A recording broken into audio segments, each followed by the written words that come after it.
중국인들의 각종 이슈에 대한 현지 반응과 그와 관련된 여러 상식을 함께 전해드리는 오카슈의 두 가지 이야기 시간입니다.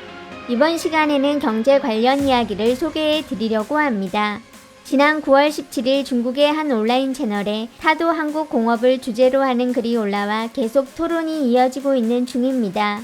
게시자는 삼성을 제거하는 것은 한국 공업 완전 격파에 있어 가장 중요한 단계이고 미국의 왼손을 제거한 것과 마찬가지라는 제목으로 글을 시작하고 있었는데, 먼저 글을 다 보고 났을 때 느낌을 말씀드려보면 대충 게시자가 무슨 말을 하고 싶은지는 추측이 가능했지만 일부 별로 연관성이 없어 보이는 사건과 심지어 날조된 사건들까지 거론하는 등 정신없어 보이는 글이었습니다.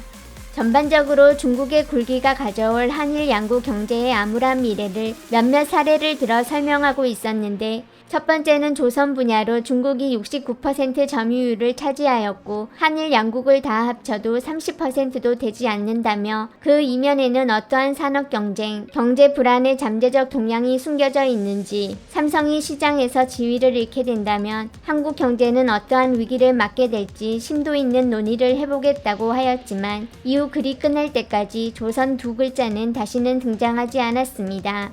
다음은 2023년 동남아 시장에서 중국이 삼성을 토벌해서 삼성은 판매량이 크게 감소하며 오랜 1위 시장을 잃었다는 내용으로, 무슨 이유인지는 모르겠지만 올려진 이미지는 2019년 캐널리스에 자료를 올려두고 있었는데, 이러한 중국의 부상은 한국과 일본의 공업적 위상을 더욱 약화시킬 가능성이 높고 일부 기업에 의존하는 한국 경제는 외부 충격에 더 취약하다고 분석하였습니다. 그러고는 한국 GDP의 20%를 차지하는 삼성이 무너지면 한국 산업 전반에 막대한 충격을 주게 된다며, 삼성의 글로벌 인원 감축, 고위 임원의 중국 측의 반도체 기술 유출 혐의 체포 등을 거론하였고, 삼성과는 상관없어 보이는 자동차 이야기도 끼워 넣으면서 전기차 시장의 선두 자리를 놓친 한일 양국은 빠르게 이어질 내연기관 자동차의 도태로 인해 산업적 기반을 잃고 사회 혼란을 겪게 될 가능성이 있다고 함께 강조하고 있었습니다. 그 밖에 중국 온라인상에 널리 퍼져 있는 쌀이 너무 비싸서 못 사 먹는다는 한일 양식 위기론을 증거로 공업 기반을 잃은 한일 양국은 물가 상승과 물자 부족을 맞이하게 될 수도 있다고 적었고, 미국 역시 제조업 분야에 있어 한일 양국, 그 중에도 삼성에 대한 의존도가 매우 높아 동방대국으로 지칭한 중국의 부상이 가져올 영향은 결코 작은 일이 아니라며, 이들에게 어떠한 사회적 혼란을 가져올지에 대한 의견을 구하면서 글을 마쳤습니다. 한국 삼성 이씨 집안은 겨우 2%의 지분만 가지고 있고 미국 유태인이 지분 98%를 가지고 있어서 결국 한국 삼성은 그냥 미국 기업임. 98%를 중국인이 보유했다고 쳐도 우리 소득에 영향 줄 수 있는 거냐? 주주가 우리한테 나눠주니? 너한테 나눠주지는 않지만 중국으로 흘러드는 돈이 많아져서 네가 나사를 조이고 받는 급여도 높아진다고. 만약에 저게 진짜라면 우리는 전 세계를 적으로 삼는 거 아님? 명문대 들어가고 공무원 되는 건 아주 적은데 이건 전국 인민을 적으로 삼은 거 아니냐? 시장 경쟁은 너 죽고 나 사는 걸 피할 수 없는 거다. 아니면 가난 감수하고 유럽 미국을 위해 값싼 노동력 돈 버시던가. 그러면 유럽 미국은 완전 좋아하겠지. 동방대국 기업 중에 인건비 쥐어짜기 경쟁 안 하는 것도 있어? 이런 방식은 원래 사람을 소 말로 보는 거라 인류한테 미움받는데, 오히려 소 말 한 무더기들은 맨날 이런 방식으로 자부심을 가진다니까. 미국이 먼저 우리한테 태클 건 거잖아. 이걸 세계를 적으로 돌렸다고 그런다면 적이 돼도 뭔 상관? 오늘은 이거 패배시켰고 내일은 저걸 추월한다고 맨날 떠드는데, 언제든 국민들이 힘들지 않게 살 수 있고 전 세계 엘리트들이 중국에 오고 싶어 하게 된다면 그거야말로 진정으로 강대해진 거다. 상대 물리치지 않고 좋은 생활하길 바란다고? 미국인은 힘들지 않은데 지금 뭔 생활하고 있는지 봐봐. 총기, 마약, 강도 범람이잖아. 삼성 휴대폰은 현재 판매량 여전히 세계 1위. 두고 보쇼. 금방 중국 트랜션, 샤오미, 오포, 비보한테 처발리고 보이지 않게 될 테니까. 걔들도 미국 핏땀 휴대폰이라 이윤 엄청 적다고. 공감한다. 이런 공업 능력을 폐물 만들면 미 서방을 상당히 깊이 있게 탈공업화를 할 수 있겠지. 삼성은 장기간 중국에 투자해서 중국을 발전시켰고 중한 수교 뒤에 좋은 관계로 한국은 서방이 봉쇄한 많은 선진 기술을 중국에 줬구만. 한국이 뭘 어쨌다고 맨날 욕을 하는지 모르겠다니까. 전부 다 거래라. 돈하고 기술을 바꿨거나 시장하고 바꾼 거임. 중국인들은 장사할 때 관대에서 절대 제대로 부대접하지 않았다고. 거래면 그냥 거래지 뭔 은혜를 말하고 있음. 한국이 반중선전 세계 1위야. 쟤들은 소위 말하는 도태된 기술을 우리한테 팔아서 한몫 크게 벌려고 하는 건데 넌 우리가 쟤들을 은인으로 삼길 바라는 거임? 뭘 줬는데? 남한의 대외 식량 수요는 90%에 달해서 남한 자체 식량 공급률은 10%에 불과함. 공업만 무너져서 식량 살 돈이 없다면 한국은 제주도를 중국에 판 달러로 양식 사는 걸 고려해도 될 듯.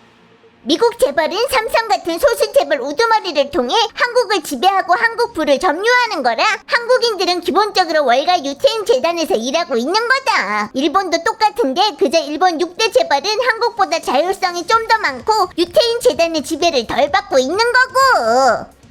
전 세계적으로 중러 빼고는 유럽, 미주, 이란 포함한 다른 나라들은 어느 정도는 미국에 복종해야 된다. 안 그러면 국가 기업들이 벌금에 제재당하고 사람 체포당하는데 프랑스 알스톰이 단적인 예인 거임.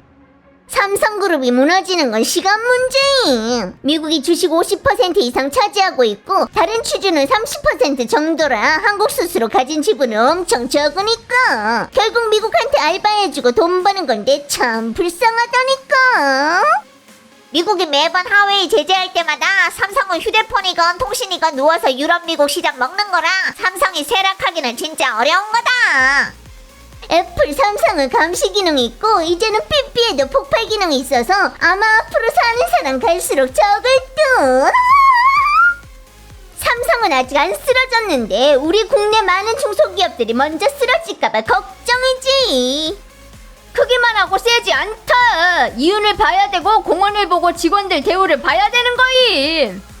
중국인들은 다들 살집이 있는데 이건 한국인은 일어날 수 없는 거라고. 듣자니 LNG산 일부 용접 기술은 무조건 임신하지 않은 여성 노동자가 해야 된다고 하는데 엄격히 8시간 근무에 이틀을 쉬어야 되고 월 3만 위안 이상 받는다고. 부럽지 않냐? 일감 없으면 이런 고급 직종은 우리 여공들한테까지 오지 않는 거다. 듣자니라는 몇 글자 잘 썼네. 방귀 뀌는 거랑 똑같아. 확실히 삼성은 산업 여러 분야를 설계하는데 우린 그저 한국 현대, 대우, 기아자동차만 알고 있었어. 2010년에 한국 여행 가서 보고야 알았는데 한국 거리에 가장 많은 건 삼성자동차임. 저딴 작은 지방 무장 세력들은 조만간 제자리 찾아갈 거다. 역사의 긴 흐름 중에 몇십 년을 한순간인 거라 동방의 거대한 용이 여전히 세계 정상에 우뚝 서게 될 거고. 하루 종일 남들 처벌을 생각만 하는데 끝에 가서 상처받는 건 자기 자신일 뿐. 한국은 삼성 휴대폰에 의존하지 않는다고. 거기다 조선업은 아시아에서 1, 2위로 손꼽히는 기업이잖아. 중국은 무조건 직원들 과학기술 인력의 이익을 높여야만 인재를 붙잡을 수 있는 거고 인재들이 언젠가 기업에 큰 도움이 될 수 있는 거다. 많은 노동자들을 착취해서 기업이 이윤 남기는 게 아니라. 한국은 두터운 과학기술력으로 일본 시장을 빼앗았는데 당시랑 지금은 사정이 다른 거임. 마지막에 어부지리를 얻을 수 있는 건 누가 될지 모르겠는데 왜 우리랑 유럽 미국 관계는 갈수록 경색되고 있는 건데? 대부분 선박 발주는 유럽 미국에서 온다는 걸 알아야 돼. 전에는 중국 기업들이 작고 약해서 쟤들 안중에도 없었는데 지금은 큰 덩치로 발전해서 이제야 신경 쓰게 됐지만 이미 늦은 거지. 최저임금 1,400위안, 높은 세금에 무복지, 농민 양로금 120위안, 매주 70시간 근무. 우리 중국이 전 세계에서 가장 근면하셔. 재미있는 건 이렇게 큰 점유율을 차지하고도 결국 손해를 본다는 거고 남들은 작은 점유율에도 오히려 돈을 번다는 거지. 이모께서 덩치가 크고 모든 제품을 깜깜 만들어버리면 단기간에는 손해지만 멀리 보면 상대는 막다른 길에 전부 죽는 길만 남는 거다. 결국 독점으로 뭣도 못 벌게 해버리면 얌전히 우리 말을 들을 수밖에 없다고. 이건 공공연한 계략인 거다. 하늘이 중화를 돕는다. 지금 중국은 유럽, 미국, 서방 경제체제와 정치제도를 전면적으로 격파할 수 있는 가장 좋은 기회를 맞이했어. 중국의 대량의 질 좋고 값싼 상품이 전 세계로 보급될 거고 지난 시대의 위용을 회복하게 되는 거임. 한국, 일본의 궁극적인 살 길은 과거에도 그랬고 앞으로도 그럴 것처럼 동방대국을 따라가는 거임. 믿거나 말거나. 삼성이 좀 똑똑하다면 모 대국의 공급상이라는 지들 위치를 빨리 찾는 거다. 원하지 않는다고? 그럼 대체당하는 거지 뭐. 일본 것들이 훨 똑똑하니까. 실력으로 해야 되는데 가능하겠냐? 삼성 세력했다고 10여 년을 노래했는데 지금도 휴대폰 분야 여전히 세계 1위구만.